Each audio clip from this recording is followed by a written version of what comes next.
Creo que ya estamos listos, ¿no es así? Sí, así Bien. es.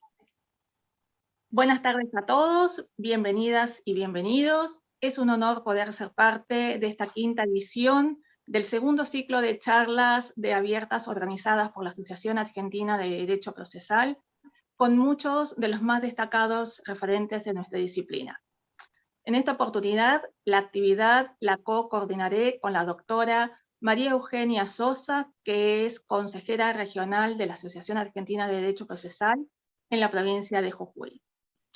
Como todos ustedes saben, este año las diferentes jornadas han sido organizadas en forma mensual con el objetivo de poder explorar las diferentes relaciones interdisciplinarias que tiene el derecho procesal con otras ramas jurídicas y otras áreas profesionales. En esta quinta edición contamos con la participación del profesor Francisco Ferrer Arroyo, a quien desde ya, en nombre de la Asociación Argentina de Derecho Procesal, agradecemos su inmediata disposición para poder compartir con nosotros una temática de suma actualidad, a nuestro parecer, y muy interesante para nuestra disciplina, como resulta ser los aportes de la psicología y de las neurociencias al derecho procesal. En esta jornada nos estaremos interrogando temáticas tales como cómo nos han afectado las tecnologías de la información y de la comunicación. Me refiero al uso que hemos realizado durante esta época pandémica del Zoom, el Meet, entre otras plataformas, a nivel psicológico en todas las audiencias que se han realizado en nuestros tribunales. También veremos cómo los procesos cognitivos y emocionales impactan en la memoria de los diferentes testigos, generando a veces errores inconscientes en sus declaraciones, entre otras temáticas de sumo interés que obviamente el profesor Ferrer Arroyo nos mostrará con ejemplos seguramente. Por otra parte, me uno a las distintas felicitaciones que ya ha recibido el presidente de la Asociación Argentina de Derecho Procesal, el doctor Rojas, por la excelente temática y propuesta que nos ha brindado este año. También felicito a su equipo directo de trabajo, a las doctoras Romina Moreno, al doctor José María Salgado y esencialmente a Mirna, que sin ella no podíamos realizar estas actividades. También a todo el equipo técnico que nos apoya en esta ocasión. A continuación, la doctora María Eugenia Sosa nos realizará la presentación del doctor Francisco Ferrer Arroyo. Buenas tardes a todos y a todas, buenas tardes y bienvenidos a este espacio, a esta nueva charla.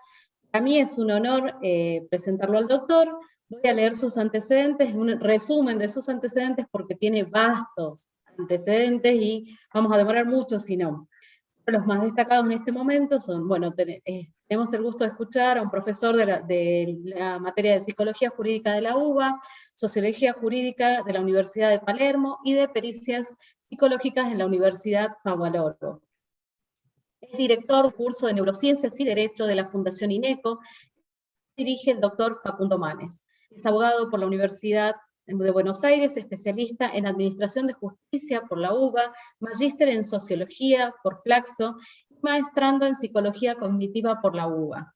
Es autor del libro Psicología y Neurociencias Jurídicas y numerosas publicaciones en revistas especializadas. Y bueno, sin más palabras que agregar, tengo el honor de cederle la palabra al doctor Francisco Ferrer Arroyo. Mucho gusto, doctor. Mucho gusto, María Eugenia. Elena, muchas gracias. Jorge Rojas, esto queda grabado para cuando puedas verlo. Y muchas gracias a todos los que apuestan a invertir una hora de su tiempo en ver qué puede aportar la psicología al derecho, sobre todo procesal.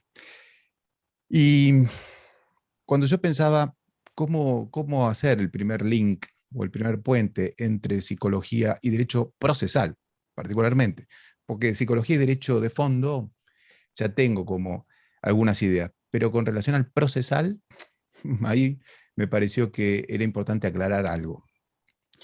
Y me pareció que era muy evidente que hay una relación bastante clara en que en el derecho procesal lo que se manejan son las formas, no el fondo. Más allá de que ustedes saben que un juicio se puede ganar por cuestiones de forma. Pero se maneja los ritos. Y ustedes saben que la psicología también, hay mucho de la forma en el trato que se dispensan los seres humanos que terminan en el diván.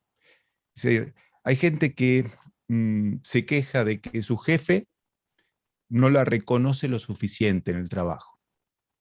Y el jefe por ahí dice, no, si yo le di un aumento, yo le pago el sueldo. Sí, bueno, pero lo que la gente quiere a veces es que le digas, che, me gustó el trabajo que hiciste. O estuviste creativa o creativo en esta forma de resolver el caso. No tanto el dinero, hay cosas que el dinero no puede comprar.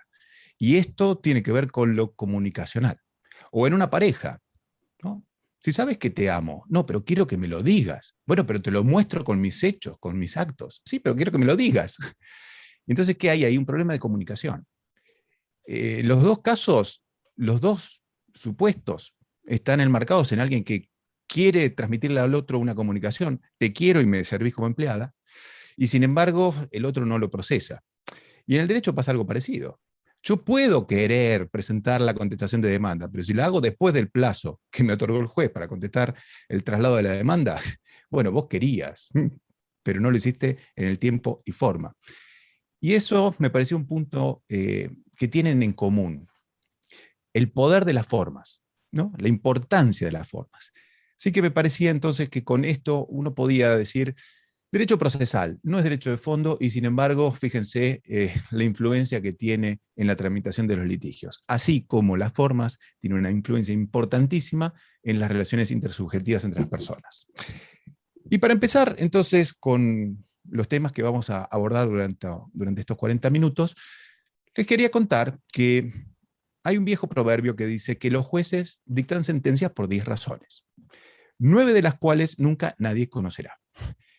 Simplemente uno conoce la última, la que el juez utilizó para fundamentar el fallo. Pero esto que parece una hipótesis y que parece una linda frase para, no sé, encabezar un libro o hacer la contratapa, ocurre en los hechos. Muchos abogados de los que están acá escuchando del otro lado y que tienen unos cuantos años de experiencia me van a decir, esto yo ya lo sabía. Pero por ahí muchos otros no. En Israel se le ocurrió a 2 psicólogos de la Universidad de Tel Aviv hacer una investigación porque, tal vez charlando con algunos amigos abogados, entre los abogados decían, che, ¿sabes qué raro lo que está pasando en los tribunales? Si vos presentás un pedido de excarcelación a primera hora, 8 de la mañana, es muy probable que te lo den. Si lo presentás a la media mañana, a las 11, te lo rechazan. Si lo presentás a la 1, te lo vuelven a conceder, o sea, la probabilidad es muy alta. Y si lo presentás a las 3, siempre te rechazan el pedido. Es como que era el rumor, ¿viste?, de los abogados cuando se juntaban a tomar café en el bar de la esquina. Así que este psicólogo con su equipo fue y hizo una investigación. Dijo, a ver, ¿cuál es la variable secreta? ¿Es la corrupción? Acá se compran y venden sentencias. Y lo que se dieron cuenta que no. La variable secreta era que a las 8 de la mañana los jueces estaban muy frescos y daban sentencias favorables a las peticiones. A las 11 empezaba el decaimiento cognitivo y el apetito también. Y en Israel, como también en muchas otras partes del mundo, a media mañana los jueces toman un sándwich o un aperitivo. Y eso les permite descansar e incrementa nuevamente la energía cognitiva. Es como que se vuelven a enchufar y vuelven a tener energía para analizar los casos. Y eso volvía a decaer antes del almuerzo y se volvía a incrementar después del almuerzo, volvía a decaer horas previas a irse y finalmente las últimas horas era una denegatoria continua. Lo que encontraron es que la explicación, la variable fantasma que estaba ahí jugando, era que el cerebro de estas personas, como la de todas las personas, cuando empieza a percibir que hay un déficit de energía o cuando nota que no tiene la glucosa es el alimento de nuestras neuronas, ellas comen glucosa. Minerales y ácidos grasos también son el grupo de la tríada de los alimentos básicos de nuestro cerebro. Pero la glucosa es una energía de un rápido procesamiento y cuando el cerebro detecta que falta glucosa, es como que se pone en una suerte de modo ahorro. como tu celular, cuando baja más de 15% la energía, se pone en modo ahorro y algunas funciones se deshabilitan, como el GPS, ponele. Bueno, el cerebro hace más o menos lo mismo.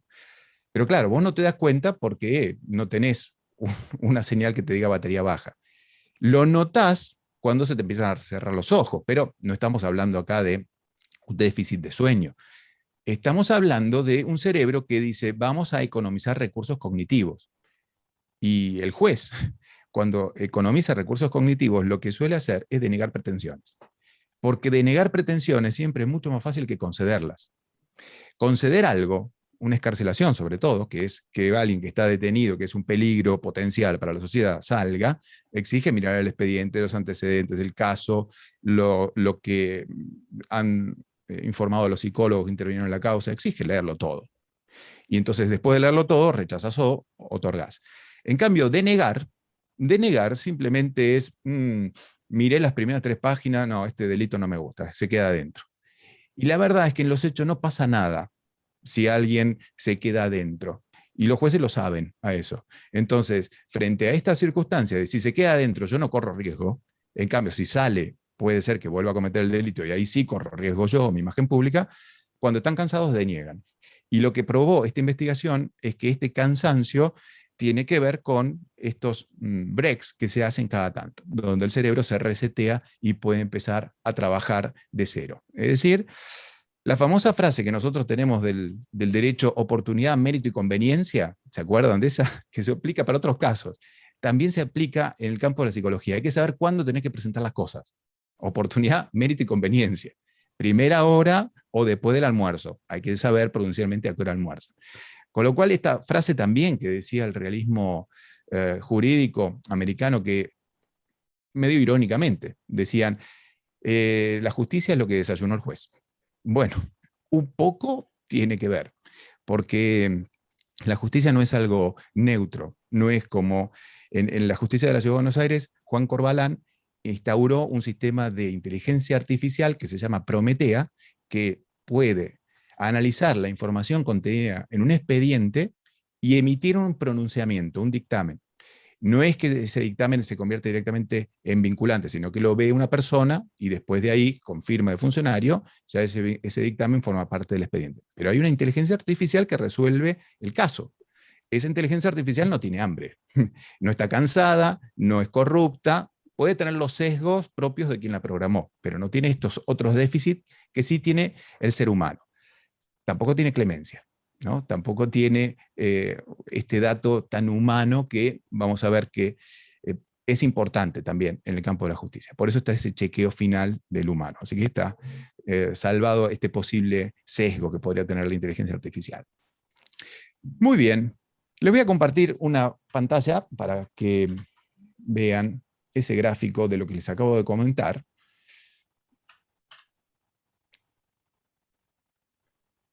Segundo, 1, 2 y 3. El gráfico que les quería mostrar era este. ¿Ven? Primera hora y va decayendo. Y a eso de las 11 menos cuarto, nada es favorable. Y lo mismo, y hacia el final del día decae más abruptamente. Les voy a proponer otro ejercicio, pero ahora, en vez de andar estudiando los jueces, los vamos a estudiar a ustedes mismos. En realidad no los voy a estudiar yo, sino que les voy a proponer un famoso dilema que a mí me lo habían enseñado en la materia ética, y después, estudiando neurociencias, vi que tenía otras funcionalidades y otras explicaciones. Este famoso dilema del tren, muchos lo conocen, pero no se vayan, ni apaguen el monitor. Denme 5 minutos de chance. El dilema lo que te plantea es que vos, o usted, es esa persona que está ahí paradita con ese signo de pregunta. ¿Y por qué? Bueno, porque el dilema plantea lo siguiente. Usted está parado al lado de una vía de tren y se da cuenta que hay un tren que viene sin frenos. Y advierte que más adelante hay 5 personas que están atadas a las vías del tren. Y el tren, como no tiene frenos, las va a pisar. Pero usted está paradito ahí y tiene la posibilidad de accionar una palanca, y si acciona esa palanca, el tren se va a desviar. ¿Hacia dónde? Hacia la izquierda. Pero lamentablemente, y acá viene el dilema, a la izquierda aparece el desvío, hay una persona atada, que el terrorista que hizo esta maniobra la dejó atada. ¿Usted qué hace? Es la pregunta. ¿Vos qué haces? Vos sos esa persona. ¿Movés la palanca o no movés la palanca? Y la gente, el 80%, ya tiene la respuesta, ¿eh? Y la gente en un 80% te dice, y mira, yo muevo la palanca. Yo muevo la palanca. Y hay muchas explicaciones. La más habitual, a que me animo a acertar, es que prefiero el mal menor. Prefiero que muera una sola persona y no que mueran 5. Correcto. Está dentro de la media, está dentro de la población estándar. La mayoría de las personas opinan esto. Hay un 20% que opina otras cosas que después las vamos a ver.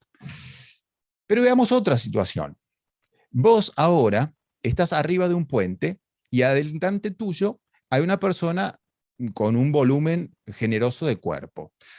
Y la misma situación, tren sin frenos, 5 personas que van a ser arrolladas por este tren, pero como te digo, estás arriba de este puente y si vos agarrás, te acercás a la persona y le pegas un empujón, un buen empujón, con las 2 manos tiene que ser, le das un muy buen empujón, esa persona va a caer y va a caer justo frente a ese tren y va a permitir que con su cuerpo ese tren se frene y no mate a estas 5 personas. Entonces la pregunta nuevamente vuelve a ser, ¿vos qué haces? Y acá les doy un poquito de tiempo porque no es tan fácil como el primer caso. El primero era muy sencillo, el mal menor. Y acá ya no es tan fácil. Y entonces acá uno empieza a pensar cosas y hace cálculos y lo pondera y empieza a decir, bueno, pero depende quiénes sean los que están abajo, depende quién sea el que está arriba, depende quién soy yo, no hago nada. Bueno, empiezan a barajarse un montón de opciones. Lo que quiero que te quede claro es que no tenés la seguridad que tenías en el primer caso. Y esto, los filósofos y la gente que hace ética, te dice que, bueno, tiene que ver con explicaciones a partir de distintas teorías de la ética, deontológicas, utilitaristas en el primer caso. Entonces te hablan de teorías. La neurociencia lo que hizo fue hacer lo mismo que acabamos de hacer con ustedes, pero imagínense que los metieron a ustedes en un resonador magnético. Y el resonador magnético lo que hace es leer la actividad cerebral tuya en vivo y mostrarnos en una pantalla de un ordenador qué áreas se activan a partir del consumo de glucosa y de oxígeno. Cuando vos pensás con el lóbulo prefrontal, que es para pensamientos racionales, se pone de todos colores en la neuroimagen tu zona delantera. Quiere decir que ahí se está consumiendo glucosa y oxígeno. Quiere decir que estás usando esa parte para pensar racionalmente. Cuando vos pensás emocionalmente, se enciende otra área. Bueno, Joshua Green y Jonathan Cohen, dos neurocientíficos, hicieron esto metiendo a sus sujetos experimentales en los resonadores y contándoles los casos que yo les había contado. Y como son resonadores preparados, pueden ver las imágenes mediante pantallitas que tienen cerca de los ojos. Y lo que descubrieron es que en el primer caso, en el caso de vos estás parado al lado de la vía, cuando se te propone esto, lo que se activa del cerebro es la zona que tiene que ver con el pensamiento racional, que es la corteza dorsolateral, derecha particularmente. Es bien del razonamiento. ¿Con qué razonamos nosotros? Con esta área, acá, un poquito más arriba de la 100. Cuando yo te digo 2 más 2 por 7, eso que está haciendo tu cerebro ahora, 4 por 7, eso con esta área, con esta área. Cuando yo te digo, acordate alguna comida que hacía tu abuela, alguna comida rica que hacía tu abuela, o tu mamá, acordate el aroma. Cuando vos haces esa actividad, no se enciende esta, porque no hay nada racional. Se enciende algo más adentro que está vinculado con las emociones, sobre todo en el centro del cerebro, sistema límbico. Y esas activaciones emocionales no son tan racionales, son emocionales. ¿Qué te cuento? Que cuando se propone la segunda opción, las zonas que se encienden no son las racionales, son las emocionales y las que preparan la actividad motriz, zonas de la corteza motora. O sea, cuando yo te digo que vos tenés que estar en el puente y empujar a alguien, no haces un cálculo utilitario de, bueno, yo muevo la palanca y resuelvo el problema. Te comprometes emocionalmente, porque el cerebro cuando está escuchando historias, se imagina que él participa en esa historia. Cuando yo te conté que tenés que empujar a alguien, vos te imaginaste empujando a alguien. Y cuando decís, ¿cómo lo resuelvo? Te proyectás en el tiempo empujando a alguien y eso te activa emocionalmente. Por eso la dificultad en la toma de decisiones. Vos en los dos casos matás a una o a 5. Es decir, la actividad de matar a alguien siempre va a estar en tus manos. Vas a matar por acción o omisión. Pero en la segunda, vos fíjate cómo se te complicó todo. Cómo se complicó todo. Y esto nos permite, bueno, acá está el gráfico de las áreas que se encienden. Esto nos permite darnos cuenta que en las tomas de decisiones podemos decidir desde lo racional o podemos decidir desde lo emocional. Y no depende tanto de lo que nosotros queramos. Depende de las circunstancias. Yo no les dije, elijan esto desde la racionalidad, elijan esto desde la emocionalidad. Eso funciona solo. Depende de los contextos, nuestro cerebro dice sistema 1, sistema 2, sistema racional, sistema emocional. Y así funciona. Y las emociones, que desde Kelsen en adelante están como, podría decir, alejadas del derecho. Kelsen escribe un libro que se llama Teoría Pura del Derecho. Para decírtelo en palabras claras, es teoría sin emociones del derecho. Teoría pura quiere decir no me metan nada de sociología, nada de psicología, menos de neurociencia, nada, nada, nada. Teoría pura, silogismo matemático. Y está bien porque tenía un modelo que muchos científicos, desde Comte, que es el padre de la sociología, hasta Kelsen, todos querían un modelo que se pareciera a la física. Y eso les garantizaba la objetividad. Es las bases del positivismo, y no está mal. No está mal. El problema es que esa objetividad que vos buscás en el campo del derecho es un poco compleja, porque el derecho resuelve conflictos cotidianos, y los conflictos, por más que sean cotidianos, no son todos iguales. Los conflictos son todos distintos, y las personas que intervienen también. Vos crees que el acreedor quiere cobrar lo que se le debe, y la verdad es que a veces el acreedor quiere venganza. Y entonces vos le conseguís la plata y no la quiere. ¿Por qué? Porque quiere venganza, pero no te lo dice. O en el campo del derecho de familia. Vos querés hacer un divorcio que sea no conflictivo, que no sea tóxico, pero bueno, eso es lo que vos querés como abogado, porque querés que las cosas salgan rápido, pero por ahí si las partes están enojadas entre ellas, no quieren solamente el divorcio, quieren venganza también. La venganza está entre nosotros, y como abogados sabemos que forma parte de la materia prima cotidiana con la que nosotros convivimos. Voy a volver. Así que las emociones, por más que las hayan querido dejar de lado y que nos hayan planteado durante mucho tiempo que debían considerarse como ajenas a la ciencia y también al mundo jurídico, les tengo que contar que las emociones están todo el tiempo entre nosotros.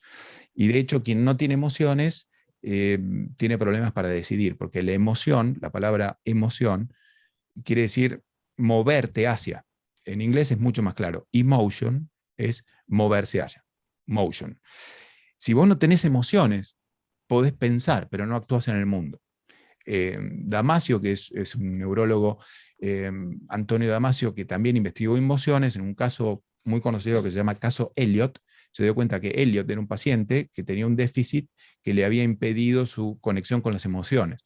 Entonces, Elliot podía pensar muy bien, era tipo Rayman, tenía una capacidad de pensamiento lógico, si querés, y una muy buena memoria, pero no podía tomar decisiones.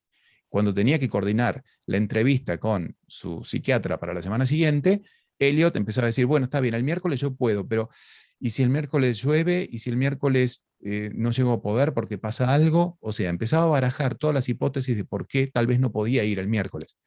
Posibles, pero no podía tomar la decisión. Todos nosotros sabemos que está bien, dale, el miércoles que viene voy a la charla de Ferrer Arroyo, 18:30 en YouTube. Pero todos nosotros sabemos, ¿y qué sé yo que voy a estar haciendo el miércoles que viene? Y entonces, si uno fuera racional, diría, mira, no te puedo confirmar, déjame los datos y si yo eventualmente puedo, voy. Pero no somos así, porque apostamos a que las cosas van a fluir. ¿Y quién te da la fuerza para que apuestes? Las emociones. Al propio Kelsen, para escribir el libro Teoría Pura, el que le dio la fuerza fue las emociones. Sin emociones no hay pasaje al acto. Sin emociones no hay una entrega a lo que puede llegar a ocurrir. No hay riesgo, digamos. Simplemente la racionalidad no basta para ser un humano. ¿Y las emociones qué función tienen? ¿Escribir libros? Bueno, una parece que sí. ¿De novelas o también libros científicos? Pero en realidad las emociones tienen otra finalidad y que es ayudarte a sobrevivir. Todo nuestro organismo, a nivel biológico, psicológico, neurológico, tiene la finalidad de que sobrevivas. Después nosotros, como lujo evolutivo, podemos estudiar, hacer música, tirarnos en el pasto a mirar las estrellas, porque sabemos que no hay leones que nos vienen a comer, pero eso es un lujo evolutivo. El cerebro está preparado para que no perezcas. Y para que no perezcas, las alarmas que uno tiene son las emociones. No vienen para que te enamores las emociones, las usás para eso, pero en realidad vienen para que te salves. Y son activaciones autonómicas en función de un estímulo que percibe el cerebro por alguno de los sentidos, auditivo, visual, olfativo. El olor a gas hace que uno se asuste. Y la emoción miedo es la emoción más importante. Después les voy a decir la emoción más importante para el derecho. El derecho tiene una vinculación directa con una emoción. Pero el miedo es la emoción más importante de todo. Y cuando vos tenés miedo, la respuesta que va a tener tu cuerpo, de manera automática, por una orden de la amígdala cerebral, que está en el centro del cerebro, es huir o atacar. Y entonces te vas a ir corriendo de ese lugar. El miedo toma las riendas de nuestra identidad, personalidad y cuerpo y nos hace actuar en consecuencia. Por eso es que en el derecho penal los penalistas hablan de emoción violenta y el legislador ha considerado que hay algunos cuadros donde las personas no pueden controlar su conducta. ¿Por qué? Porque están intensamente emocionadas. Y entonces frente a una emoción que invade a la persona, en un caso de miedo, puede va a generarte un abandono de persona. Estás en un incendio, notas que todo se está incendiando, salís corriendo, alguien te pide auxilio y no le das el auxilio pedido. Hay un abandono de persona ahí, pero en función de una emoción que te llevó a abandonar los principios éticos y morales que el derecho tiene como ejes fundantes. La emoción violenta también te puede llevar a matar a alguien, ¿no? Una situación que desborda el aparato psíquico de la persona queda desbordada y mata al otro. ¿Es punible? Sí, claro. Lo que pasa es que se contempla este desborde que ha tenido el campo emocional. Ha sido invadido lo racional por lo emocional. Así que ya el derecho también las reconoce. Pero, ¿qué otras emociones hay? Miedo es una, la madre o el padre de las emociones. Cuando está el miedo, desaparecen las demás. La alegría, que es una emoción, se está riendo, me la pasó bien. Aparece el miedo, la alegría desaparece. Y no pasa al revés. Si yo tengo miedo y alguien me cuenta un chiste, el miedo no se va. Si yo me estoy riendo y me aparece el miedo, la alegría se va. El miedo es el ancho de basto o el ancho de espada, podría decir. Cuando aparece el miedo, todas las emociones son eclipsadas. Alegría. El asco también es una emoción, que en el derecho mucho no lo usamos, pero sepan que si ustedes son abogados defensores o fiscales y generan asco, la palabra asco yo sé que suena muy mal en el mundo del derecho, pero si generás que el imputado o la persona que querés acusar le genere asco al tribunal, es una respuesta muy visceral la que vas a haber logrado. O si la imagen, la foto que estás mostrando genera asco, la imagen se convierte en una certidumbre. Las emociones son certidumbres para las personas. Y esa emoción vos la podés utilizar a favor de los intereses para poder llegar a hacer justicia. La tristeza es otra emoción también muy conocida que nos baja en nuestra interacción con los demás. Hace que nos focalicemos en nosotros mismos, que le transmitamos al entorno una idea de no me molesten, déjenme tranquilo, soy chiquito y soy indefenso. Entonces eso también ayuda como mensaje no verbal para que los demás vengan a cuidarnos. Y la idea es que, bueno, el entorno también debe comprender que alguien triste no se lo saca diciéndole, dale, ponete las pilas. Eso hasta casi yo te diría que es agresivo. Hay gente que con muy buena onda, viste, te quiere levantar, y la verdad que la tristeza tiene sus tiempos, y las emociones tienen sus tiempos de maduración. Y si vos querés levantar a alguien que está triste, le tenés que dar tiempo que madure ese estado emocional. Es como que te quieras comer una pera verde y va a ser fea. Y bueno, para que se vaya la emoción, tristeza, como todas las emociones, hay que darle tiempo. Y si te querés acercar a esa persona, hay que hablar en el tono emocional de esa persona. Esto sobre todo para los abogados que trabajan con gente que ha vivido algún hecho traumático, víctima de algo. Ya sé que lo saben, pero bueno, tal vez a veces uno se olvida en el frenesí de querer armar la demanda o querer armar la defensa, y uno por ahí le dice, no, pero eso no, después me contás, contame esto. Se lo digo porque trabajé muchos años en una defensoría, y vos querés lo técnico, casi como que le querés decir a la parte que te diga, contame los 4 puntos que voy a poner en el objeto de la demanda. Bueno, el mundo no tiene que ser así. Uno tiene que tratar de entender al otro, entrar en ese mundo emocional, y de esa manera acompañarlo y traerse de ese mundo emocional los datos profesionales que vos necesitas. Y eso se logra simplemente prestando atención y no actuando en piloto automático. Cuando actuamos en piloto automático, nos miramos a nosotros y a nuestros intereses, nos focalizamos en lo que nosotros queremos hacer y miramos poco al otro. Entonces, la psicología en este campo te ayudaría a decirte, no te olvides del otro, no te olvides que el otro está ahí. El asombro también es una emoción interesante que nos genera un impacto que nos hace reaccionar muy rápidamente. Por ejemplo, cuando estás en una esquina y pasa una moto muy cerca tuyo, lo que te hace pegar un salto hacia atrás sin que vos te des cuenta, prácticamente tomás conciencia después que saltaste, es el asombro. Y es una emoción. Y la ira tiene que ver con una respuesta que yo voy a devolver al entorno cuando ese entorno me ataca. Entonces es una respuesta también automática, balística, frente a un sentimiento de agresión de ese entorno. Muy bien. Y están pensando, profesor, dijo que había una emoción que estaba muy vinculada con el derecho. Sí. Esta que tienen acá, la ira. La ira tiene mucha vinculación con el derecho. ¿Y por qué tiene tanta vinculación con... Bueno, no la tiene acá porque no les compartí la pantalla, pero ahora sí se las voy a compartir. ¿Por qué tiene tanta vinculación con el derecho? Bueno, porque en la ira lo que uno va a encontrar es que así como vos te activás emocionalmente frente al miedo por algo que te genera temor, o te activás frente al asco por algo que te produce repulsión, en el caso de la ira, vos te activás porque ves una situación injusta. Vos cuando ves una situación injusta, te activás con la emoción ira. Cuando estás en el colectivo, transporte público, y sube una mujer embarazada y nadie le da el asiento, esa emoción que vos sentís se llama ira. Y además la ira, como todas las emociones, te hacen actuar en un sentido. Y en general, cuando vos estás en el colectivo y nadie le da el asiento a la persona embarazada, la ira te hace hablar y te hace decir, a ver, por favor, si le dan el asiento a la señora. Y es muy bueno esto porque ahí ves cómo la emoción te está haciendo actuar, te lleva a movilizarte. Y por ahí vos sos una persona callada y tranquila. Pero cuando te activas emocionalmente, haces cosas que tal vez hubieras dicho, nunca me imaginé que podía hacer esto. Bueno, sí, lo has hecho. ¿Por qué? Por la emoción ira. Y por eso les digo que tiene vínculo con el derecho. Porque lo que nos lleva a hacer la ira es tratar de recomponer injusticias que vemos en el entorno. Cuando vemos algo que nos parece injusto, eso nos activa esta emoción y hacemos algo para que se reequilibre la situación que hemos considerado que tenía un desaprovechamiento de uno y un aprovechamiento del otro. Cuando esto ocurre, la ira nos hace un resumen muy rápido de, mirá esta porquería que estáis sentado haciéndose el dormido para no darle el asiento a la mujer embarazada. Insisto que la ira piensa así. Esta porquería que se está haciendo el dormido le hace un factor de atribución para explicar todo el componente de la situación y darle una explicación a tu cerebro para que odie a esta persona. La ira es muy automática, como todas las emociones, muy rápida, y no pondera.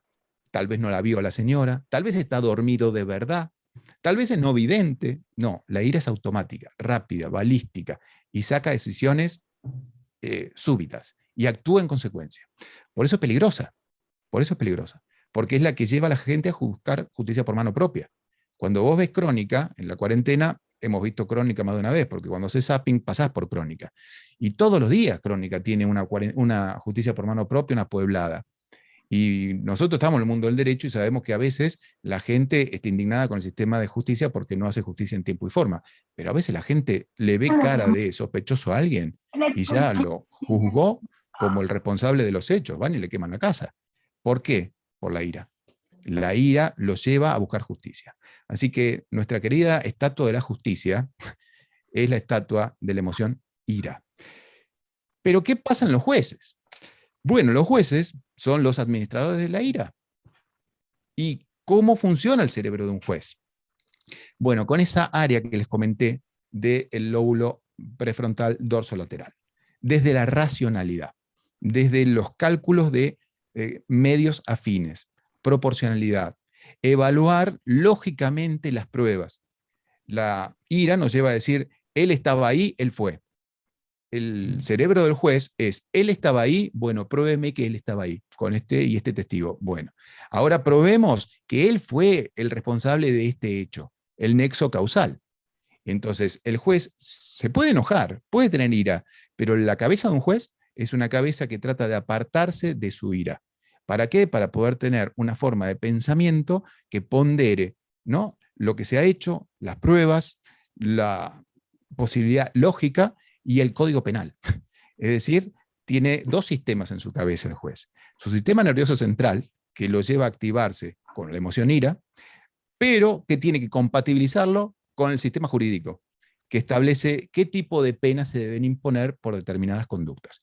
Entonces, mientras que la gente por un celular a veces quiere linchar a alguien y matarlo, y de hecho los matan, los jueces penales saben que el robo de un celular no debe tener más de 6 años, ponele.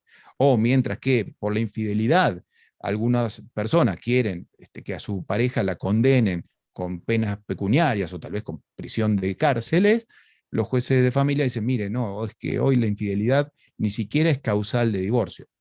Ni siquiera es causal de divorcio. Entonces ahí el juez se comporta como un antiintuitivo y contramayoritario. ¿Por qué? Bueno, porque está controlando, si querés, desde su ámbito racional, la pasión que tienen las partes. Entonces el papel del juez es un papel emocional, porque tienen emociones los jueces, como todo el mundo, pero tiene que contemplar también todo este marco normativo. Y obviamente que hay jueces, abogados, fiscales que se dejan llevar por las emociones, y eso es un peligro. Por eso Kelsen dijo teoría pura del derecho, porque cuando vos te dejás llevar por las emociones, yo ya no tengo proporcionalidades. La proporcionalidad es lo que vos crees que es justo, lo que vos crees que tiene que sufrir el otro de acuerdo a tu patrón de medida, de cuánto debe sufrir. Y entonces ahí estamos muy cerca de la justicia por mano propia. Sin embargo, bueno, lo que tenemos es ya una cultura jurídica que nos hace que nuestros jueces sepan que son contramayoritarios, que nuestros jueces sepan que tienen que apartarse emocionalmente del caso y tratar de encuadrar el hecho dentro de la tipología, los tipos normativos y dentro de las sanciones que prevén los ordenamientos. Y en ese mundo se están moviendo los jueces. No voy a desarrollarlo mucho más acá, pero estamos como en un cambio de paradigma. Cada vez hay jueces que se quieren alejar un poco de tener las manos atadas y ser un poco más proactivos. El riesgo está en que tengamos en claro que esa proactividad, cuando está encaramada en una emoción, se puede llevar puesta a la zona racional. Los jueces que tratan de ser proactivos tienen confianza en que no se van a dejar llevar por sus impulsos. La historia de la humanidad recomienda siempre tener prudencia, así como hizo Ulises, que se ató al palo para pasar por las islas donde estaban las sirenas. Dijo, yo me ato antes de quedar atrapado por la tentación. Nuestros códigos y el debido proceso son esas esposas que nos ponemos para no caer en las tentaciones a las que nos pueden llevar las emociones. Bueno, recién cuando empezábamos esta charla, Elena les decía que íbamos a hablar algo también de las nuevas tecnologías, porque en la cuarentena lo que hemos visto es que se incrementó la cantidad de reuniones por Zoom que tenemos. Y en INEDE, que es el Instituto de Neurociencias y Derecho de la Fundación INECO, que dirige Facundo Manes y Daniel Pastor, el área de Derecho de INECO, estuvimos tratando de pensar y tratando de buscar experimentos a nivel mundial de qué pasaba con las reuniones de Zoom. En INECO, los que trabajan con salud, se abocaron a ver cuáles eran las patologías en adolescentes, en adultos que generaba el aislamiento. Y en el área de derecho dijimos, ¿y qué pasa con el Zoom en las audiencias, en las declaraciones testimoniales? Y lo que encontramos es que en el mundo se ha empezado a investigar algo que se llama Zoom fatigue, o fatiga por Zoom. Y esto es algo que está recorriendo el planeta occidental porque la gente ha empezado a tenerle una suerte de fobia al Zoom. Termina una reunión de Zoom y si vos le preguntás, ¿cómo estás? Oh, agotado. O si le haces una pregunta tipo test, ¿querés tener una reunión con amigos ahora que vienen? No, no, no, dame 10 minutos, necesito descansar. ¿Por qué tanto cansancio? ¿Por qué tanto agotamiento? ¿Por qué tanto estrés? Bueno, porque el Zoom es antinatural. Es una conducta que parece una comunicación mediatizada por un sistema virtual que parece cara a cara, pero no es así la comunicación real. Está sobredimensionado el contacto ocular. Vos no te estás mirando tanto tiempo con alguien a los ojos. Eso es antinatural. Y al cerebro eso lo estresa. Vos no te das cuenta, porque el cerebro, pobrecito, ahí está trabajando, porque lo pone frente a una pantalla y mira. También le resulta extraño ver una cara que tiene el tamaño del monitor. Las caras con la gente que vos hablas no tienen ese tamaño, son más chiquitas. Y también el cerebro se ve tentado, el pitufo vanidoso que tenés en vos, de mirarse a sí mismo. Se mira en la pantalla de Zoom a sí mismo. Entonces, eso también le genera una ansiedad de apariencia. Estoy bien peinado, uy, cómo tengo las arrugas. Y entonces, es un combo de estresores que tenés simplemente por participar en una audiencia o una reunión de amigos de Zoom. No te digo audiencia, ahora me voy a meter con las audiencias. Y para terminar todo esto, si las personas ponen clases universitarias, las personas cuando hablan o cuando están con la carita frente a la pantalla de Zoom, no saben si las están mirando o no. Es el panóptico de Bentham perfecto. El panóptico, ¿se acuerdan de Foucault? Eso es Zoom. Yo no sé si me están mirando o no, así que tengo que hacer cara de que soy una persona seria, no me puedo dormir. O sea, es un nivel de estrés al que te somete Zoom que muchas personas han desarrollado este cuadro un tanto fóbico. Y en Estados Unidos, en Stanford, empezaron a estudiar esta característica de la fatiga de Zoom. Y recomiendan algunas pautas para poder lidiar con esto, y en el campo de las empresas y oficinas les dicen, miren, las reuniones virtuales pueden ser con imagen, pero no es obligatorio que sean con imagen. Háganlas sin imagen, que la gente no tenga que estar mirándose. Le recomiendan al propio individuo que no se mire a sí mismo, recomiendan también que se hagan breaks, y también otro de los problemas es que Zoom te exige que estés sentado frente a algo. Cuando vos hablas por teléfono, cuando hablas con amigos, te moves. En Zoom estás quieto. Entonces también introducir algunas pausas. Eso es a nivel general, eso para todos, ¿no? Para el estudio jurídico de los abogados y por fuera de las audiencias. Un problemón. Otro problema es los que trabajan en el estudio y los que se quedan en la casa. Se generan dos culturas de los que trabajan en el estudio y los que se quedan en la casa, y después se generan dos grupos. Y cuando hay dos grupos siempre hay, no digo rivalidad, pero están ellos y nosotros. Y cuando vienen los que se quedan en la casa son como sapos de otro pozo. Después de 3 meses ya son como visitas, ¿viste? Y eran compañeros de trabajo, pero al romperse la simbiosis de los grupos, el riesgo es que se generen estas dificultades en la interacción. Pero les decía, en INED eso tanto nos interesa. Eso es más de INECO, que es salud general. En INED nos interesa qué pasa con las audiencias que se celebran en el marco de procesos judiciales. Y encontramos algunos estudios muy interesantes. ¿Por qué? Porque son simples y son de juicios simples. No son complejos los juicios. Entonces, te permite llegar a la médula del fenómeno que está estudiándose psicológicamente en el caso de las audiencias por Zoom.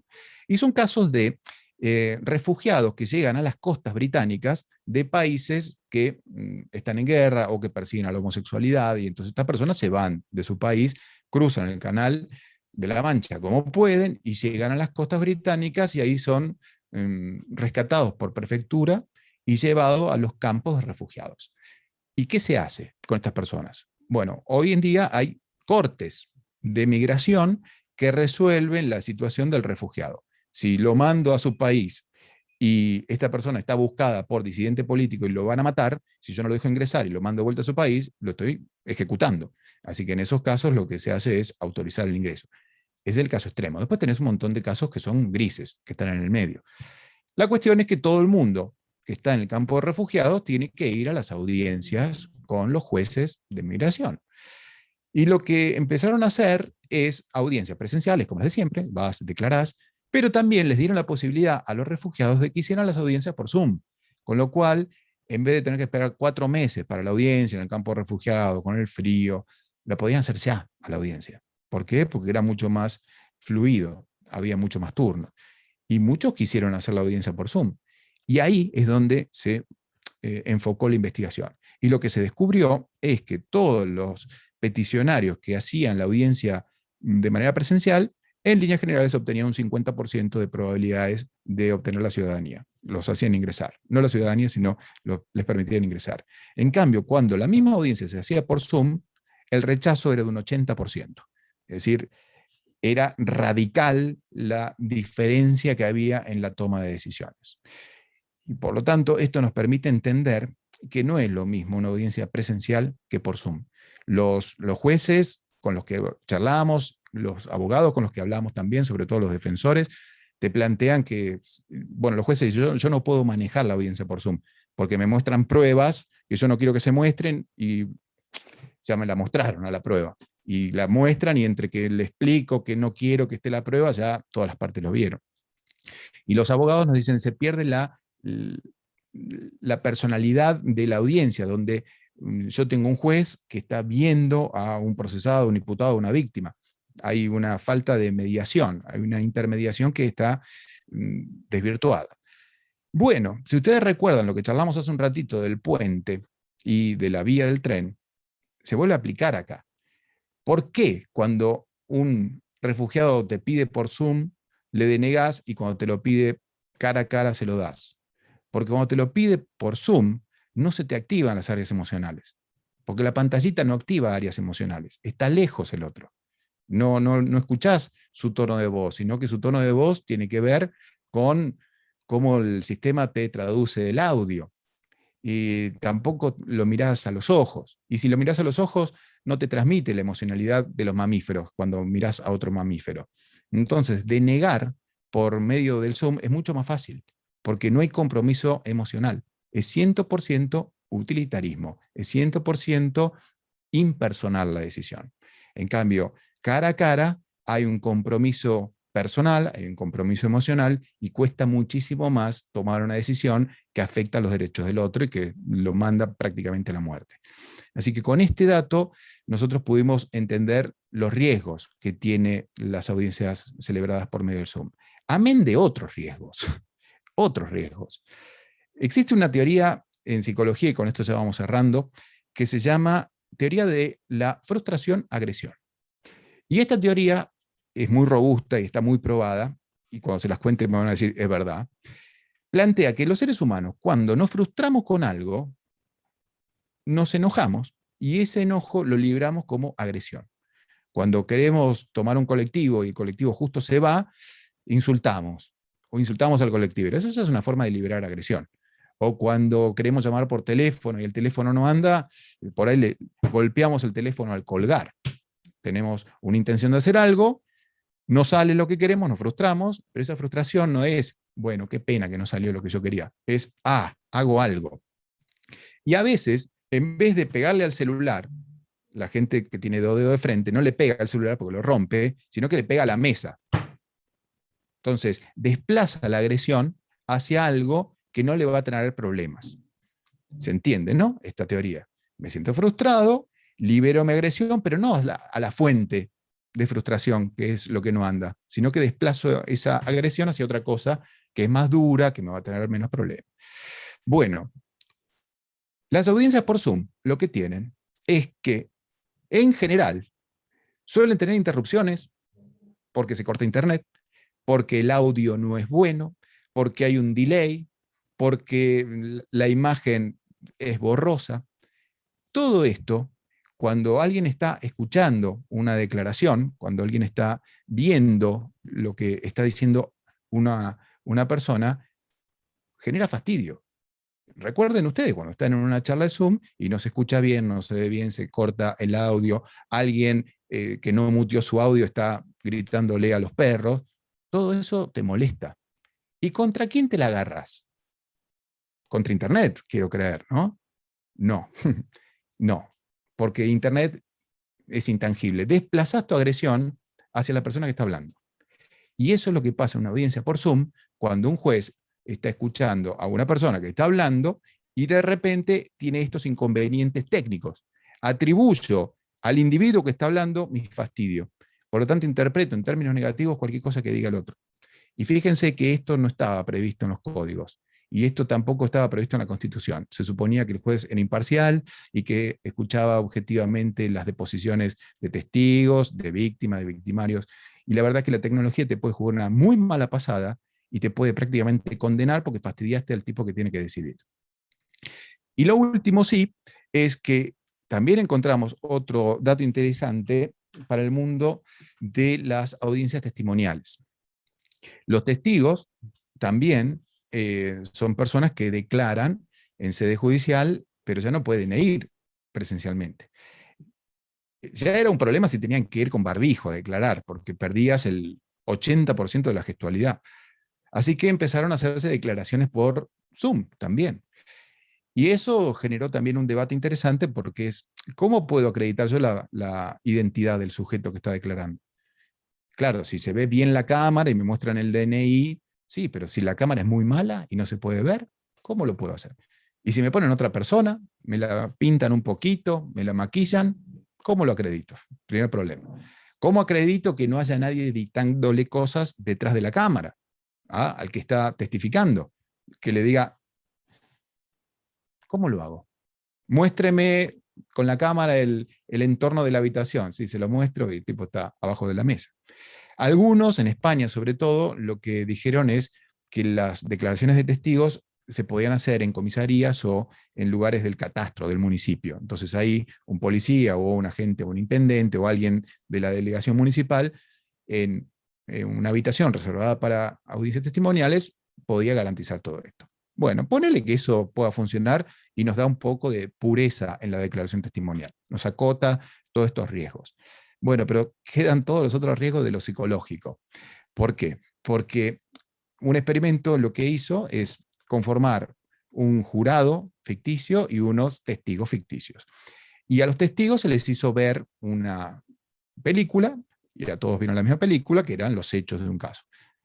Como era un experimento, aparte de los testigos, les dijeron, bueno, queremos que ustedes mientan en la declaración testimonial, agreguen cosas que no existieron, aunque sean exageradas, agréguenlas.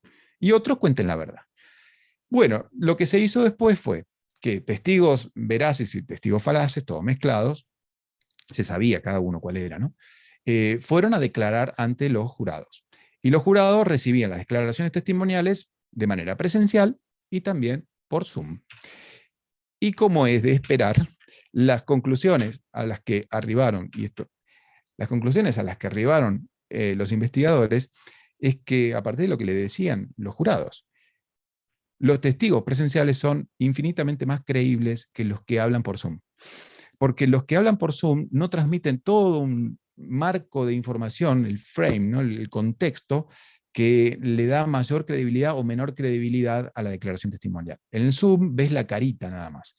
En cambio, cuando los tenés frente a frente, vos ves cómo se sienta, cómo se mueve el testigo, escuchás hasta su respiración. La voz es la genuina, la que estás escuchando. El Zoom, el audio, lo que hace es, te corta todos los matices de la voz. La voz tiene pequeños matices que le hablan a tu cerebro a nivel inconsciente, no lo percibís vos, pero tu cerebro sí. Por eso se puede dar cuenta muy rápidamente. Voy a poner un ejemplo extremo, pero cuando alguien te llama por teléfono y te dice, ¿qué haces? ¿Cómo estás? Ya te diste cuenta que está mal el otro, pero inmediatamente te diste cuenta, porque se hablan los cerebros ahí. Bueno, cuando los testigos, las víctimas y los victimarios hablan, tu cerebro, si sos el juez, procesa un montón de información paraverbal, ¿no? Que lo no dicho, lo dicho con el tono, con la entonación, con el ritmo. Zoom lo que hace, ya te digo, es cortar todas las cúspides de las entonaciones. Mi voz, si me escucharas en una clase presencial, no es tan así, tiene otros matices. Y eso te lo quita el Zoom. Entonces eso genera una menor credibilidad en el campo de los testigos.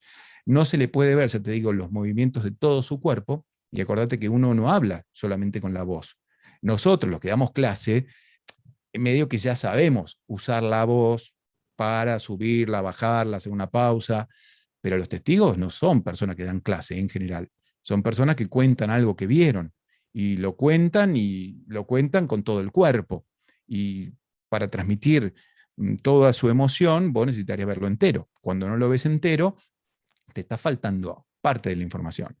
Y lo más interesante de todo es que los testigos presenciales, los que se les creía mucho, cuando mentían, también eran más creíbles que los otros. Es decir, aún los que mentían descaradamente eran más creíbles que los que declaraban por Zoom.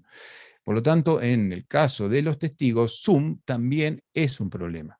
No estamos queriendo decir que no hay que celebrar audiencias por Zoom, que no hay que tomar declaraciones testimoniales por Zoom, pero sí estamos diciendo que advirtamos a los tribunales y a los órganos decisores este tipo de conocimientos que se tienen desde la ciencia. Es decir, frente a una audiencia donde tengo una persona que va a declarar, ¿no?, una parte en un juicio, o si quieres un testigo, estaría más que interesante transmitirle al tribunal y a los decisores que pueden llegar a suscitarse problemas técnicos y que sepamos que esos problemas técnicos van a generar un malestar en los que van a escuchar esto, pero que por favor no transmitan ese malestar a la declaración testimonial de la parte. Que por una teoría que han estudiado en INEDE, se sabe que esa ira que va a provocar el inconveniente técnico se va a canalizar hacia la declaración. Por lo tanto, le pedimos al tribunal que si llegara a pasar, bueno, hemos hecho todo lo posible para que no pase, pero si llegara a pasar, contemplen esta reacción automática de sus cerebros. Eso es uno de los temas. Me parece que adelantarnos, en psicología de la persuasión se llama vacunar, porque inoculo a los que me escuchan con algo que puede llegar a pasar. Si pasa, no va a ser tan dramático, porque ya está vacunado con esto. Si no pasa, bueno, no pasa. Y lo otro, y con esto sí, efectivamente cierro y ya nos abrimos a preguntas, lo otro es que sería conveniente también cuando se van a celebrar audiencias por Zoom, donde están las partes o los abogados de las partes, para llegar a un acuerdo, un convenio, sería importante que no se asista directamente a la audiencia de conciliación o la audiencia, sino que haya una instancia previa de 10 minutos donde las partes puedan interactuar con miembros del tribunal y entre ellas por fuera del marco litigioso. ¿Por qué? Porque si vos te presentás directamente en situación de Zoom, el otro te percibe de manera poco familiar, y nuestro cerebro lo poco familiar lo considera siempre en términos negativos. Frente a lo poco familiar, mi cerebro dice peligro. Yo ya sé que la contraparte es peligro, pero el problema es que si a esa intuición de que es la contraparte yo le sumo el sesgo al que me va a llevar mi cerebro, ya no voy a querer negociar nada con el otro. Ya el otro no va a ser la contraparte, va a ser mi enemigo. Y ya sabemos que el otro no es mi enemigo, es la contraparte. Y si entre los dos podemos llegar a algún tipo de consenso, algún acuerdo, mucho mejor para todos. Entonces lo que proponemos es un encuentro previo, que no se hable del caso, pero que las partes se puedan presentar, que las partes puedan interactuar por fuera del marco del litigio. ¿Y eso qué permite? Bueno, permite incrementar el índice de familiaridad. La familiaridad con el otro es lo que a mí me permite bajar mis niveles de defensa, mis niveles de ansiedad. Esa familiaridad, después llevada al juicio, en el momento de la audiencia, me va a permitir que haya mucho más espontaneidad, apertura al diálogo, menos resistencia, menos malas intenciones. Acordate que mientras que en una audiencia presencial, una mirada de costado, vos podés entender qué quiere decir la contraparte, en Zoom una mirada de costado de qué está haciendo mi perro. Yo pienso para mí, ¿qué está haciendo mi perro? ¿Qué hace mi hijo? ¿Viste? Pero del otro lado, ¿cómo se interpreta eso? ¿Entendés? Entonces el Zoom está abierto a infinitas interpretaciones. Es como los mensajes de WhatsApp. Pero mira lo que me dice. Si te mando un jajaja después, entendés que era un chiste. Pero los mensajes tienen esa polivalencia en su discurso que hace que la gente lo interprete como lo quiere interpretar y de acuerdo a lo que ya considera de vos. Si te considera un enemigo, lo va a interpretar peligrosamente. Si te considera una persona que está tratando de conciliar, lo va a interpretar sesgado hacia lo positivo. Somos estas máquinas de interpretar. Somos seres que interpretan el mundo continuamente. El mundo en realidad no existe. El mundo me parece que es más la interpretación que todos nosotros tenemos de él. Lo bueno, lo malo, lo positivo, lo negativo, todo es el color que nosotros le damos. Entonces estas máquinas de interpretar que somos nosotros continuamente, en el mundo del derecho hacemos de esta, te podría decir, regularidad psicológica nuestra profesión. Contamos historias que no son mentiras, sino que contamos historias de cosas que han pasado y articulamos hechos con derecho. Y en esa articulación tratamos de construir la verdad. Y en un juicio va a ganar la verdad que sea más convincente, porque los dos cuentan una verdad. Y lo que va a triunfar va a tener que ver con pruebas, obviamente, sin pruebas no se gana un juicio, con el respeto de las normas procesales, que estamos charlando en esta catedral del derecho procesal, y también con estas variables psicológicas, que no están en el código y que no están en la Constitución. Están en la práctica, o están en los libros de psicología jurídica, que después les van a hacer llegar alguno. Y muchos de ustedes, yo les decía al principio de esta charla, los conocen a estos principios. Muchos de los que estuvimos charlando acá lo conocen porque tienen años de litigación. Lo que tratamos de hacer desde la psicología jurídica, desde la neurociencia, es sentarnos y escribirlo a todo esto. Esto que ya el abogado bicho, ¿no?, que tiene años en la profesión, lo conoce. Bueno, lo hemos tratado de escribir y lo hemos tratado también de probar empíricamente. Ya hay abogados que te dicen, sí, yo ya sé que hay que ir a primera hora para agarrarlos despiertos a lo del tribunal. No vayas a última hora porque te sacan vendiendo estampitas. Ya lo sabe. Bueno, ahora lo sabés porque un experimento lo probó. Entonces la psicología, aportándole al derecho estas herramientas, trata de que lo que parecía que era de esta manera, bueno, es, o a veces no es, pero tenés comprobación empírica. No es a mí me parece que. Nos tratamos de apartar de todo lo que es especulación y tratamos de llevar cierta ciencia. Así que Kelsen no nos va a odiar tanto. Creo que estaría de acuerdo con esto. Bueno, mis queridas amigas, amigos, yo por mí me parece que está bien, ya no los quiero cansar más, ya bastante me escucharon, pero bueno, me gustaría escucharlos a ustedes si tienen alguna pregunta o algún aporte que quieran hacer. Excelente tu exposición, Francisco. Muchas Muy gracias. motivadora, muy clara, muy específica. Tenemos saludos de la doctora Ángela Ledesma, que está mirando este encuentro y nos manda sus felicitaciones. Así Muchas gracias, que doctora. saludos a la doctora Ledesma por su presencia. También tenemos saludos de Misiones, Tucumán, Chaco, las distintas provincias argentinas donde tenemos asociados que nos están mirando y compartiendo esta jornada. Tenemos sí preguntas. Una de ellas es, ¿cuál es la causa, según tu opinión, por la cual los abogados estamos tan lejos de la conexión con las emociones cuando estamos frente a un caso jurídico? Que le tenemos miedo, porque las emociones, cuando nos desbordan, no nos dejan pensar. Entonces todos sabemos que cuando te empieza a temblar la voz, se te altera el ritmo cardíaco, dejas de poder tener respuestas rápidas. Y el abogado o la abogada de la contraparte, si puede manejar sus emociones, te pasa por arriba como un alambre caído. Entonces ese miedo que le tenemos a las emociones muchas veces va haciendo que las queramos pisar. Y eso de pisarlas, bueno, a algunos les da resultado. El problema es que cuando vos la pisás a la emoción, esto ya lo veía Freud, la reprimís totalmente, por algún lado va a salir. Entonces, bueno, vos la pisaste a la emoción, pero sí, al precio de una úlcera, ¿no?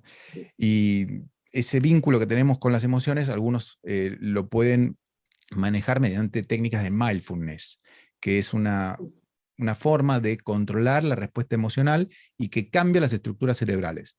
Parece medio New Age, parece cosa de hippies, pero créanme que meten gente en resonadores magnéticos antes de hacer mindfulness y después, y hay cambios orgánicos, hay cambios en las estructuras. Las respuestas al miedo se achican. Entonces, cuando vos se te achica tu respuesta al miedo, bueno, sos menos sensible al miedo. O la respuesta a la ira se reduce. Y el miedo y la ira suelen ser las dos emociones que están habitualmente en el mundo del derecho. Y esa pregunta que me haces me parece muy buena, porque todos le tenemos esta suerte de fobia a que nos invadan las emociones, porque sabemos que nos complican la vida. Lo que yo te digo es, tenés que aceptarlas. Lo que se resiste, persiste, dicen los budistas. Si vos te resistís a las emociones, ellas van a querer comerte. En cambio, si vos las aceptás, sabés que tenés miedo, sabés que sos irascible, y las empezás a manejar, las podés canalizar. Porque hay gente que es muy buena con su regulación emocional, y hay otra que es un desastre. Entonces ahí me parece que un poco está la respuesta. La emoción para el derecho es un problema, porque se desborda la emoción. Y cuando son ciudadanos, cometen delitos, ¿no? Cuando son abogados y están en un juicio, pierden el juicio, porque se desborda el abogado, y cuando es un juicio por jurado, también. Y los jueces, cuando se desbordan los jueces, también se deslegitiman frente a los propios abogados. Un juez tiene que tener la ecuanimidad y la sabiduría para saber hasta dónde puede presionar. Acordate que la legitimidad de un juez no está en que tiene el poder que se va a ir ganando. Si el juez a todos lo empezamos a considerar el loquito del tribunal, bueno, no va a tener el mismo poder que tiene otro juez que se comporta sabiendo hasta dónde puede presionar y que basta que mire para que las partes sepan que se están pasando de la raya. El poder se ejerce de esa manera, no se ejerce a los gritos. El que grita es que no tiene poder. Y el que se desborda emocionalmente es que no tiene poder. El poder es controlar tus emociones y poder administrar la emoción en el tribunal. Así que me parece que por ahí va.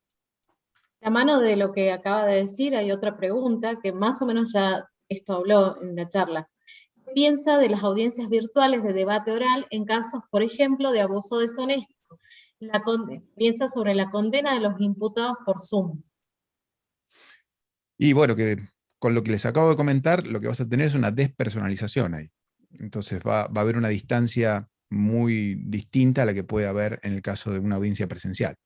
Entonces esta despersonalización va a generar, y acá voy a meter la cuchara en un tema, que de acuerdo a la ideología que tenga el juez, va a ser más extremo en un punto o en otro.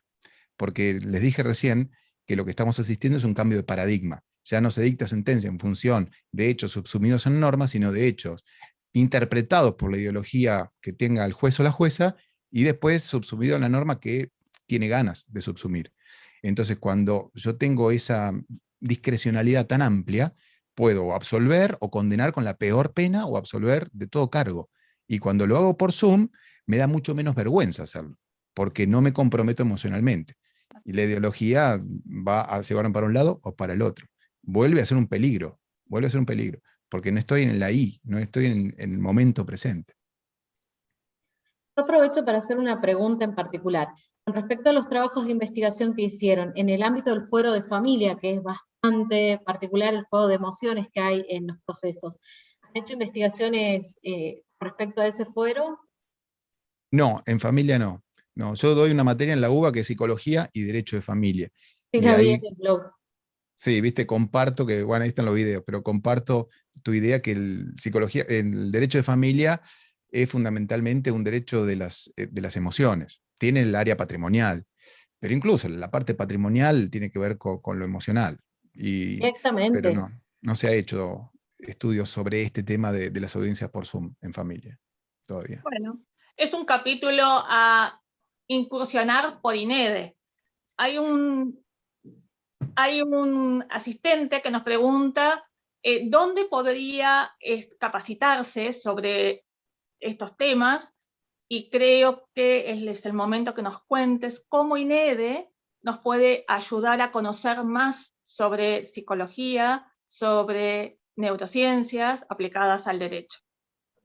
Bueno, en INEDE lo que organizamos con buenos profesores, no como yo, sino que van a tener buenos profes, lo van a tener a María Roca, a Manuel Zaponaro, psicólogos, a Setkovich Marcelo, que es el psiquiatra, director médico de INEDE, a Alejandro Chamatrópulo, que muchos lo deben conocer, y bueno, quien les habla, y Ezequiel Mercurio, de psiquiatra especializado en temas forenses. Armamos un curso de divulgación de estos temas.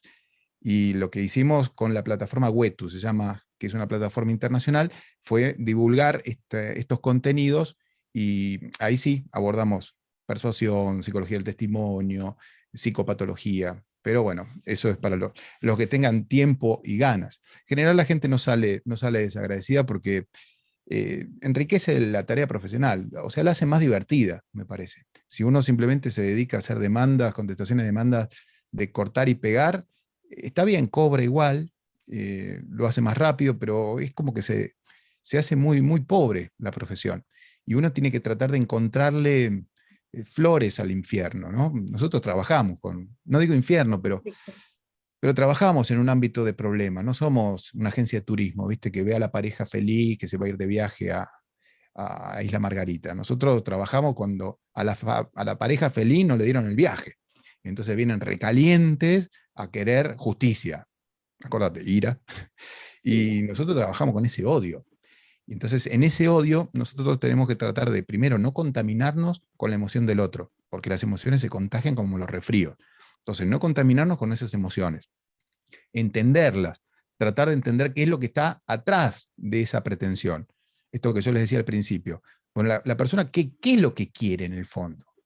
¿Qué es lo que quiere? ¿Quiere que devuelvan la plata? ¿O quiere que le pidan perdón también? Entonces hay que ver cuáles de estas dos variables están en juego, porque vos por ahí crees que desde lo utilitarista es la plata, y tal vez es otro componente. Y eso lo deben haber notado ustedes, que cuando tratás bien a la gente que está recontra enojada, la gente baja, y después ese tono de voz que tenía cambia, y se termina yendo diciéndote: "Ah, gracias, doctor, gracias". A veces no tenés que ir a un juicio, a veces simplemente con escuchar a las personas podés solucionarle la vida sin llevarlo a un juicio, estresarlo, que vaya a las audiencias. El mejor juicio es el que no se hace. Y bueno, para todos los que ya les digo que quieran enriquecer un poco más la actividad profesional, ¿no? Complementar con herramientas, es que hace ya unos 4 años con INEDES que estamos dando estos cursos. Antes los hacíamos presenciales y ahí hacíamos técnicas para aprender a hacer argumentaciones en vivo, orales, cómo hacer los interrogatorios, cómo detectar problemas en la memoria de testigos. Ahora con la pandemia lo llevamos a método virtual. Pero bueno, hicimos unos videos y la plataforma Wetu, que es internacional, nos ayudó muchísimo y le dio un contenido internacional que nosotros no habíamos encontrado. Ahora ellos, ¿viste? Lo que es tener diseñadores gráficos, gente de informática, le dieron un contenido interesante. Así que pueden ser por ahí. Y si no, después hay libros de psicología y neurociencia. En YouTube también hay algunos videos subidos que andan dando vueltas por ahí. Ir armando de a poco, de acuerdo a los intereses de cada uno, como una currícula propia, ¿no? ¿Qué tema te interesa? ¿Persuasión? Hay cosas de persuasión. Psicología del testimonio, también las hay. ¿Dónde están los errores típicos de la memoria? Los 7 errores típicos de la memoria. Las personalidades, hay 9 tipos de personalidades. No hay más. Y entonces cuando vos entendés que están esas 9, las encontrás. Y vas dándote cuenta con quién estoy enfrente. ¿Quién es el juez? Más allá de cómo se llame. No importa cómo se llame. El tema es qué personalidad es. ¿Es una personalidad la detallista? ¿Es la personalidad superficial? ¿Es la personalidad tímida, temerosa? ¿Es la personalidad poderosa? ¿Cuál de las 9 personalidades es? Y eso te ayuda muchísimo. Para no pedirle peras al olmo, para no pedirle que se comprometa en algo que, si es un juez que tiene una personalidad temerosa, tímida, no lo va a hacer. No va a saltarse las reglas de lo que ha venido haciendo hasta ahora. No lo vas a conmover emocionalmente, porque la primera regla de él es su propia seguridad. Entonces, uno dice: no, pero el juez se tiene que jugar. No seas ingenuo, es un ser humano. No le pidas cosas que vos leíste en los libros. Pedí cosas que pasan en la realidad. No se va a jugar por su personalidad. En cambio, hay otro que se juega demasiado. Entonces, como esa otra personalidad, vos ya sabés cómo es, sabés qué podés pedir. Es más, te podés hacerte el pobrecito. No, señor juez, yo no voy a pedir nada. ¿Cómo que no va a pedir nada? Le voy a dar todo esto, ¿viste? Como utilizando la psicología negativa, ¿no? Podés utilizarlo. Sí. Tal cual. No hay comentarios, le transmito del doctor Hernán Pajés, juez nacional en lo civil. Comenta que es interesantísimo el análisis, muy enriquecedores los aportes que nos mueven a la reflexión en estos tiempos de tanta conectividad virtual. La doctora Victoria Chaik comenta: el problema en los procesos judiciales civiles es que, aunque sean presenciales, las audiencias las toma un audiencista, escribe la declaración y allí pierde todo ese lenguaje corporal.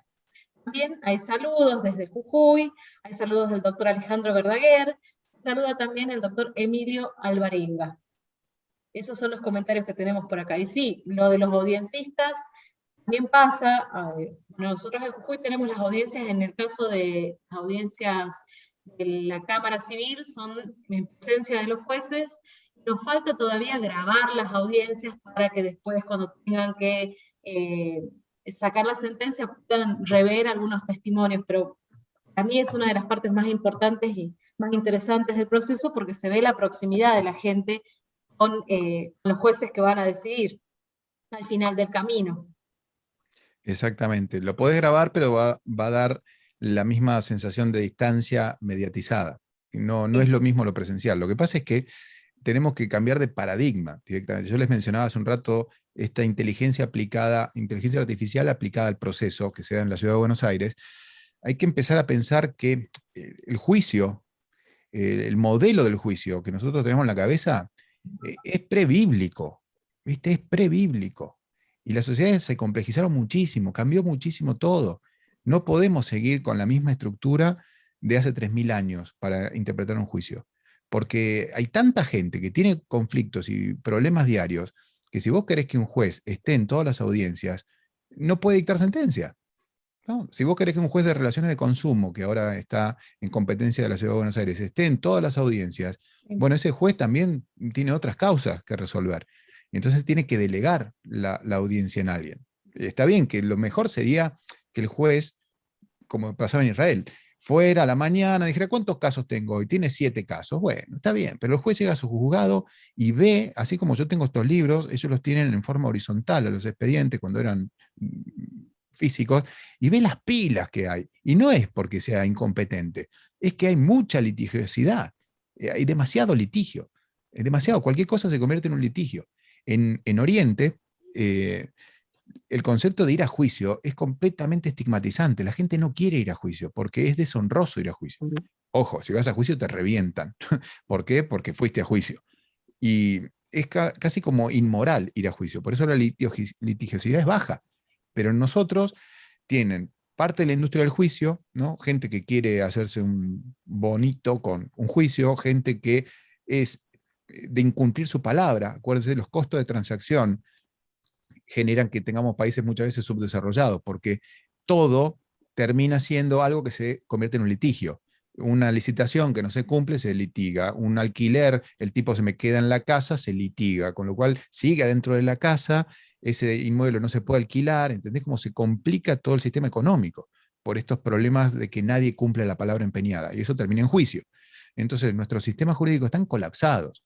No es que los jueces no quieran trabajar o no quieren ir a las audiencias. Es que si van, tienen 10 horas para estar trabajando. No le pida que esté 24 horas, tiene una vida también. Juró hacer justicia, no entregar su vida familiar, profesional, su hobby, su salud. Tendría que ser una tarea más acotada, pero habría que nombrar un montón más de jueces o cambiar el sistema, cambiar el paradigma, que no sea todo un proceso como el medieval. Me comentaban que la charla pasada tenían un profe lingüista que les decía cómo seguimos usando la palabra foja, fecho, auto de procesamiento, medioevo. Eso es el medioevo. Tenemos que abandonar, y las palabras son, para Lacan era muy claro que el inconsciente se manifestaba en forma de lenguaje. Nosotros pensamos en forma de lenguaje. Cuando vos escuchás a alguien, escuchás cómo piensa. No por lo que dice, sino por cómo lo dice. Acordate siempre, no prestes atención tanto a lo que te está diciendo el contenido, escucha cómo lo dice. Habla como Monseñor Laguna, ¿no? Bueno, entonces, perdón, Monseñor, si me está escuchando, pero lo que quería poner como un ejemplo de solemnidad. Bueno, si sos así de solemne al hablar, sos así de solemne al decidir, al actuar, porque tu estructura psíquica está armada como tu lenguaje. Entonces, escuchar las formas del lenguaje. Escuchar las formas del lenguaje para entender cómo es el otro. Nuestro lenguaje jurídico es medieval. Y si nuestro lenguaje es medieval, es que en el imaginario colectivo jurídico somos conservadores. Tenemos esta resistencia al cambio. Entonces nos cuesta abandonar palabras. Nos cuesta dejar de decir, sin perjuicio de lo cual, quiera entender su señoría, sin perjuicio de lo cual. No quiero invadirle la clase al profe de la vez pasada, pero basta de abusar de esas muletillas. Empecemos a hablar más llanamente. Con los jurados no vamos a poder hablar en estos términos. Vamos a tener que aprender a hablar, dejar de hablar lo que yo llamo legalés, ¿no? Que es ese lenguaje tan jurídico donde los objetos contundentes impactan en los cráneos para decir, y agarró una madera y se la partió en la cabeza, señores del jurado. Y la madera partida en la cabeza es muy gráfica. El objeto contundente impactando en el cráneo es como ir a visitar el Museo de Ciencias Naturales. Y lo que acá hay que resolver es un caso. Y acordate, si vos vas a vincularte con las emociones, tenés que ver palos partiéndose en cabezas. Eso activa emocionalmente. Bueno, hay muchísimos comentarios, les agradecemos a todos la participación, sería muy complicado reproducirlos a todos. Agradecemos la masiva participación de todos nuestros socios Y bueno, los invitamos a sumarse a las próximas charlas. Y pagar la cuota. No, también. Están todos al día. Están todos al día. Están todos al día. Muchísimas gracias por tu brillante exposición en el día de la fecha, Francisco. Esperamos contar con tu presencia en nuestro Congreso Nacional en Mendoza. Ojalá puedas asistir. Tenerte en otras actividades de la asociación con los jóvenes procesalistas, porque el tema ha sido sumamente interesante para todos nosotros. Bueno, muchísimas gracias por la organización tan profesional que tuvieron. La verdad es que se los dije en privado y se los quiero reconocer en público. Muy, muy profesional todo, desde el flyer hasta el programar la charla, charlar conmigo, organizar todos los temas, ordenar el material que después van a repartir con los asistentes. La verdad, un gustazo. Así que sí, si la agenda me cuadra, estaré en Mendoza seguramente. Muchas gracias a ustedes y a todos y todas. Bueno, muchas gracias a todos. Gracias a todos.